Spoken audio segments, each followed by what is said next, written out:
আধাৰ বেছ যিখিনি FTO হয় সেই FTO খনিৰ পইচাবোৰ জব কাৰ্ড হোল্ডাৰৰ কোনটো একাউণ্টত সোমাইছে চাবৰ বাবে আমি প্ৰগ্ৰেম অফিচাৰ লগইন কৰি ল'ব লাগে।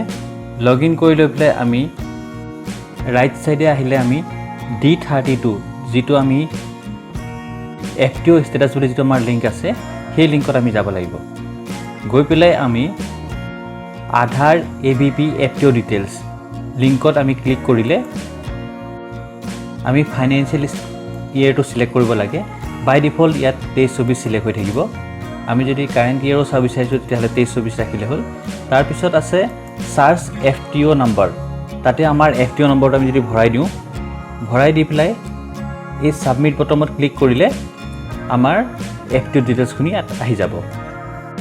ইয়াতে চালে আমি দেখিম সেই FTOটোত কোন জব কাৰ্ড হোল্ডাৰৰ পেমেন্ট হৈছে, ৱেচ লিষ্ট নম্বৰ কি আছিলে আদি কৰি বাকি ডাটাবোৰ আমি চাব পাৰোঁ। ইয়াত যদি আমি চাওঁ IFSC কোড যিটো আছে এইটো হ'ল আমি যিটো একাউণ্ট সেই জব কাৰ্ড হোল্ডাৰৰ এগেইনষ্টে ফ্ৰিজ কৰি থৈছোঁ সেই IFSC কোডটো আহি আছে। আৰু কোনটো একাউণ্টত সোমাইছে তাক যদি চাব বিচাৰোঁ তেতিয়াহ'লে আমি আৰু ৰাইট সাইডে যদি আমি আহি যাওঁ তেতিয়া দেখিম যে পইচা যিটো একাউণ্টত ক্ৰেডিট হৈছে সেই একাউণ্টত তেওঁৰ নামটো কি হিচাপে আছে সেই নামটো আমি ইয়াত চাব পাৰোঁ। ইয়াৰ পিছত কোন বেংকত বা পোষ্ট অফিচত সোমাইছে সেই নামটো আমি ইয়াত চাব পাৰোঁ।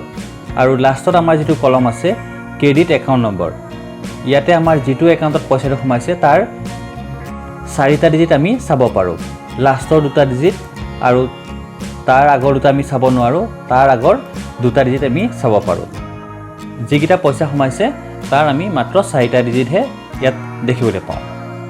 ইয়াত চাওঁতে আমি দেখা পালোঁ যে এটা জব কাৰ্ড হোল্ডাৰৰ একাউণ্ট SBI IFSC কোডত ফ্ৰিজ কৰা আছে আৰু যেতিয়া পেমেন্টটো গৈছে আধাৰ বেছত তেতিয়া দেখিলোঁ যে ইণ্ডিয়ান পোষ্ট পেমেন্ট বেংকতহে তেওঁৰ পইচাটো ক্ৰেডিট হৈছে আৰু তাৰ কাষত যিটো পোষ্ট পেমেন্ট বেংকৰ একাউণ্টত ক্ৰেডিট হৈছে তাৰ নম্বৰটো দিয়া আছে ইয়াতে। এনেকৈ আমাৰ আধাৰ বেছ পেমেন্টৰ যিবোৰ FTO আছে তাৰ পইচা কোন একাউণ্টত সোমাইছে তাৰ ডিটেইলছখিনি এনেকৈ আমি চাব পাৰোঁ। ধন্যবাদ।